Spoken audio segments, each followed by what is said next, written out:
Hello दोस्तों, आपका स्वागत है अपनी यूट्यूब चैनल कलयुगी इंसान में।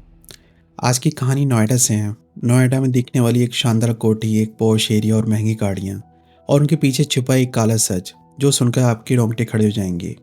नोएडा सेक्टर 105 सी 234। यहाँ का माहौल देखने पर बहुत ज़्यादा शरीफ दिख रहा था, लेकिन अंदर एक ऐसा खेल चल रहा था जिसे जानकर आप लोग हैरान रह जाएंगे।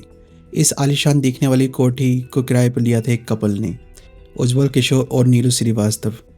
बाहर से दिखने में सब कुछ नॉर्मल था, हम लोगों के घरों की तरह, लेकिन हकीकत और कुछ ही थी। इस कोठी में एक कपल काफ़ी टाइम से रह रहा था। जब ईडी ने इस कोठी पर छापा मारा तो चौंकाने वाला खुलासा हुआ। यहाँ से हाई प्रोफाइल पॉर्न मूवीज़ बनाने का धंधा चल रहा था और इस धंधे को यही कपल काफ़ी टाइम से चला रहा था। ईडी को इनके धंधे का पता लगभग 30 करोड़ रुपए की सस्पिशियस ट्रांजैक्शन के द्वारा चला। इनके अकाउंट से करीब 30 करोड़ रुपए की ट्रांजैक्शन मिली। शुरुआत में जब ईडी ने जांच की तो इन्हें बताया गया कि ये लोग आईटी कंपनी चला रहे हैं जिसमें ये एडवर्टाइजिंग और डिजिटल मार्केटिंग का काम करते हैं। लेकिन जब गहरी जांच हुई तो सच सामने आया। ये दोनों पॉर्न मूवीज़ बनाते थे। ये हाई प्रोफाइल लड़कियों को पैसे का लालच देकर पॉर्न मूवी में काम कराते थे। एक मूवी के लिए मॉडल्स को 3 से 5 लाख रुपए तक पेमेंट करते थे। इन्होंने एक अपनी कंपनी रजिस्टर करा रखी थी जिसका नाम था सबडिजी वेंचर प्राइवेट लिमिटेड, जो नोएडा में रजिस्टर्ड थी। ये लोग अपनी बनाई हुई पॉर्न मूवीज़ को साइप्रस कंट्री में लोकेटेड एक कंपनी टेक्निक्स को बेचते थे और फिर वही साइप्रस वाली कंपनी इन पॉर्न मूवी को वेबसाइट पर अपलोड करती थी। आजकल आप लोगों ने देखा होगा इंडिया में भी कई अडल्ट कंटेंट चल रही हैं, जैसे ओल्ट बालाजी, उल्लू, अतरंगी जैसी ऐप्स।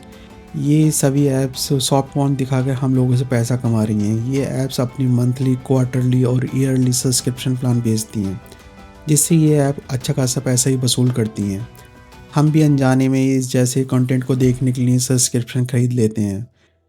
ये जो मॉडल इन मूवीज़ में काम करती हैं ये खूबसूरत और अच्छे परिवार से, बैकग्राउंड से होती थी।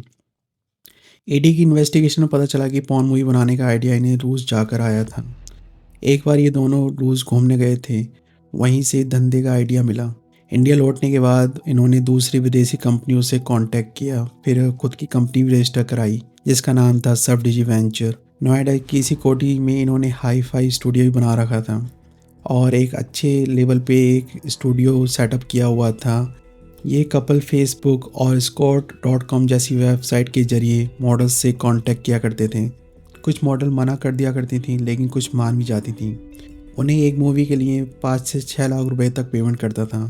वो डिपेंड करता था वो किस टाइप की ब्यूटीफुल है या थोड़ी सी अगली है या किस टाइप की पर्सनैलिटी है। मॉडल्स को ब्लैक टिंटेड शीशे वाली महंगी कारों में लाया जाता था ताकि किसी को शक ना हो कि कोठी में क्या चल रहा है। क्योंकि कोठी एक पॉश इलाके में थी, इसलिए वहाँ के लोग आपस में ज़्यादा दखल नहीं देते थे।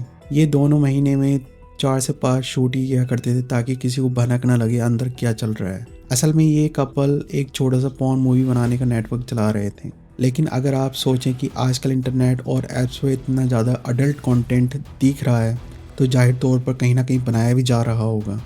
आजकल आपने देखा होगा कि इंस्टाग्राम पर बेहुदा कंटेंट बन रहा है। पहले जिसे एमएमएस स्कैंडल कहा जाता था, आज वही फॉलोअर्स बढ़ाने के लिए खुलेआम हो रहा है। हर दूसरी लड़की इंस्टाग्राम पर स्किन शो कर रही है और पॉपुलैरिटी बटोर रही है। आजकल ऐसा लग रहा है कि सॉफ्ट पॉर्न बनाना हमारी सोसाइटी के लिए नॉर्मल हो गया है। ईडी ने अपनी जांच के बाद इस केस को नोएडा पुलिस को सौंप दिया है। आप लोगों को भी पता है कि इस केस में कुछ ज़्यादा होने वाला नहीं है। ये दोनों कुछ टाइम के बाद बाहर आ जाएंगे और फिर से यही धंधा स्टार्ट कर देंगे किसी और कोठी से और किसी और कंपनी के नाम से, क्योंकि भारत के कानून जो है पॉर्न मूवी को लेके इतनी स्ट्रॉन्ग नहीं है। चलिए फिर मिलते हैं किसी और स्टोरी के साथ। कृपया इस चैनल को ग्रो करने में मेरी मदद करें। धन्यवाद।